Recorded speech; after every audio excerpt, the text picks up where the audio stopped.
Welcome back to the MbaguMedia Finance Podcast. Today, we're diving into a fascinating dilemma faced by many young adults: a 22-year-old earning a remarkable $100,000 annually, yet feeling pressured by their parents to finance a $30,000 car with a loan. This isn't just about a car, it's a powerful symbol of the generational divide in financial values and expectations. Exactly. It highlights how different economic eras shape our financial philosophies. The parents, likely concerned and wanting the best, might be offering advice based on their own past experiences, which are vastly different from today's economic realities. Think about housing affordability, interest rates, and job markets back then versus now. That's a crucial point. Their advice, while well-intentioned, could be rooted in outdated financial models. It's also possible there's an element of wanting their child to follow a path they understand, or even a subtle desire for control. For the young professional, though, they're on the cusp of establishing their own identity and understanding their current financial environment. Absolutely. They have the right and responsibility to make independent choices that align with their own long-term goals. This situation perfectly encapsulates the tension between respecting parental guidance and forging one's own financial destiny. It's about more than just a vehicle, it's about defining their own financial future. And it really underscores the evolving nature of financial literacy. What might have been a prudent decision for a parent's generation could be a significant misstep for a young earner today. The ability to earn $100,000 at 22 is incredible, but true financial maturity is shown through setting boundaries and sticking to a plan, even when pressured by loved ones. Which brings us to Dave Ramsey's core principle: you don't have to convince your parents of anything. That's such a powerful anchor for establishing financial autonomy. Let's dive into the numbers and psychology behind this $100,000 income versus $30,000 debt dilemma. Right. A $100,000 salary at 22 is exceptional, signaling high potential. But it also carries the risk of lifestyle inflation, increasing spending just as fast as income, negating wealth-building potential. The $100,000 can become the new baseline, just enough to cover expenses instead of being a springboard. And that $30,000 car is a potent psychological pull. It's often seen as a symbol of success, status, or even a professional necessity. It's easy to conflate want with need when societal cues and peer pressure are so strong. The immediate gratification of a new car can easily overshadow long-term financial implications. This is where the distinction between debt as a tool versus a trap becomes critical. Strategic debt might be for appreciating assets like a home or education. But financing a car means acquiring a depreciating asset, something that loses value the moment you drive it off the lot. Exactly. You're not just paying for the car, you're paying interest on that money for years. Consider the opportunity cost: that $30,000, plus thousands in interest, could be invested. Even at a conservative 7 to 8% annual return, it could grow significantly over time. That's money that could be used for a down payment on a house, boosting retirement accounts, or building a robust emergency fund. Choosing to finance a depreciating asset, especially with high income, is essentially paying for something that's losing value instead of investing in assets that generate future wealth. Dave Ramsey's debt-free ethos is powerful, but for high earners, the calculus can be nuanced. Some might argue for strategic leverage with low-interest debt if investment returns are higher. However, the core principle of avoiding debt on depreciating assets like cars remains universally sound. And that $100,000 earning power is the young professional's greatest leverage. They have the capacity to avoid this debt, pay cash for a reliable used car, and redirect funds into wealth building. This isn't just about avoiding debt, it's about choosing long-term financial health over immediate gratification or parental approval. Moving on, let's talk about the best interest fallacy and the emotional undercurrents in parental advice. Often, advice given for your own good is actually rooted in the advisor's own experiences, biases, or anxieties, not the recipient's unique circumstances. The classic "when I was your age" syndrome is so prevalent. Parents might recall buying houses for a fraction of today's price or graduating with minimal debt. These realities are often obsolete now, making their advice impractical or even detrimental if applied blindly. And the car as a necessity argument often falls into this trap. While transportation is important, the idea that a 22-year-old earning $100,000 needs a $30,000 new car to be taken seriously is often a myth. A well-maintained used car can serve the same function at a much lower cost. Crucially, the emotional component is huge. Love, fear, and projection can cloud objective financial guidance. Parents might project their own anxieties or seek validation through their children's perceived success.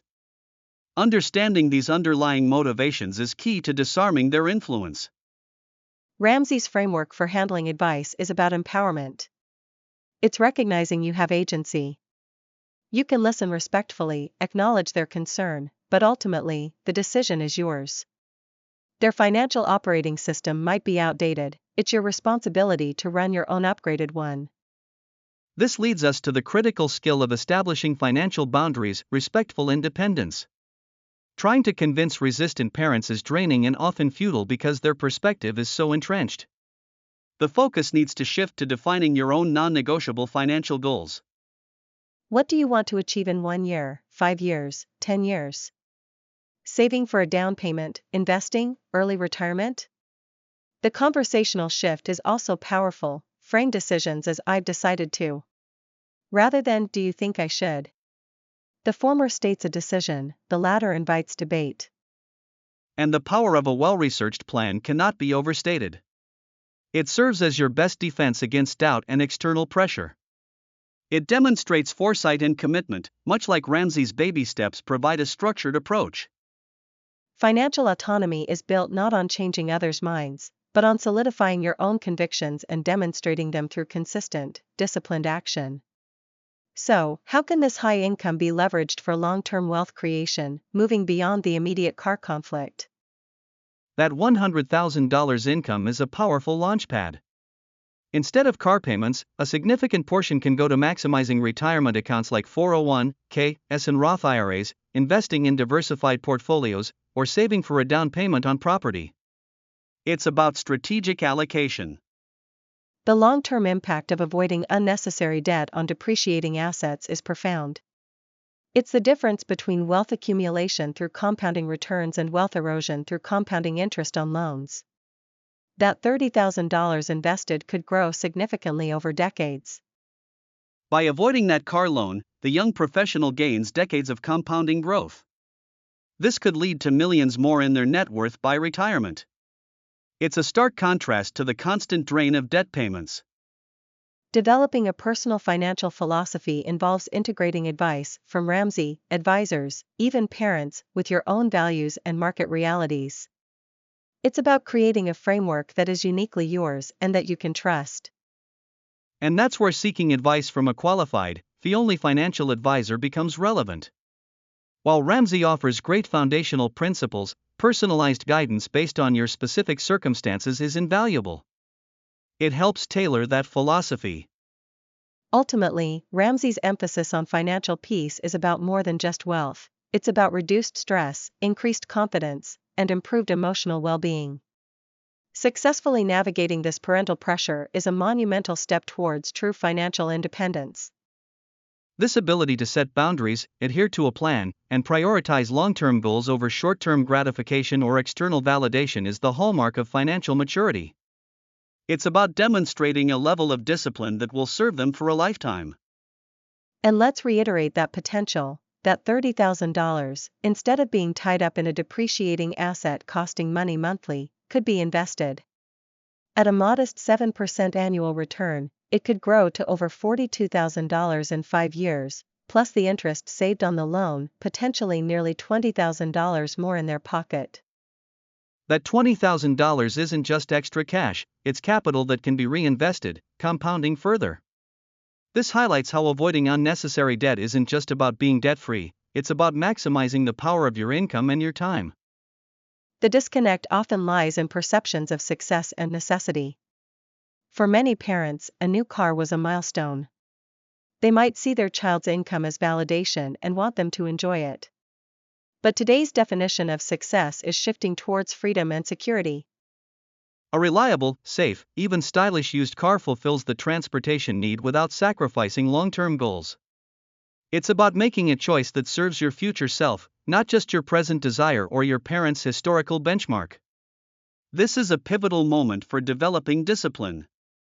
Learning to delay gratification and prioritize future well-being over present pleasure is a fundamental skill of adulthood. For a young person with a substantial income, mastering this early can set their entire financial trajectory. It's about building discipline from a clear vision. Ramsey's message, while sometimes seen as rigid, resonates because it's about empowerment and taking control. It's about recognizing your financial decisions are yours alone, and external validation is ultimately unfulfilling. The peace of mind from being debt-free is true freedom. For this 22-year-old, the choice isn't just about a car, it's about choosing independence, building confidence in their own judgment, and laying the groundwork for a future where their income empowers them. It's a critical juncture. So, let's summarize the key takeaways from this complex situation. We've seen the intergenerational financial philosophy clash, where parents' advice, though well-intentioned, stems from different economic eras and may not reflect current realities. Absolutely. Their motivations, concern, fear, or control are important to understand. The young adult's high income presents a unique opportunity for early wealth building, distinct from past generations' challenges. The challenge is navigating this divide respectfully without compromising their future. Then there's the $30,000 car dilemma itself. The core insight is the distinction between acquiring appreciating assets versus depreciating ones. A new car loan represents a significant opportunity cost, and the pressure to finance it is a major financial misstep. The opportunity here is immense. Purchase a reliable used car, freeing up substantial capital for investment and wealth growth. It's about resisting immediate gratification and societal pressure for new and focusing on long-term gains. We also discussed earning power versus financial maturity. A $100,000 salary at 22 is exceptional, offering potential for rapid wealth accumulation. But financial maturity is demonstrated by disciplined decision-making, boundary setting, and adherence to a long-term plan. The risk of lifestyle inflation is real with high income. The challenge is managing it strategically to build wealth, not just increase spending. The opportunity is to leverage this earning power for significant financial freedom and potentially early retirement. Dave Ramsey's principles are crucial here, especially his mantra about not needing to convince parents. His debt-free philosophy provides a strong framework, emphasizing that financial peace comes from control and discipline, not external validation. The challenge is applying these principles when dealing with differing parental views and unique financial situations. The opportunity is to adapt his core messages of discipline and debt avoidance to one's own goals and circumstances. Finally, building financial independence involves establishing boundaries and communicating decisions clearly, rather than seeking approval. A well-researched personal financial plan acts as a defense against external pressures and provides a roadmap. The challenge lies in consistently upholding these boundaries and plans, especially when facing emotional appeals.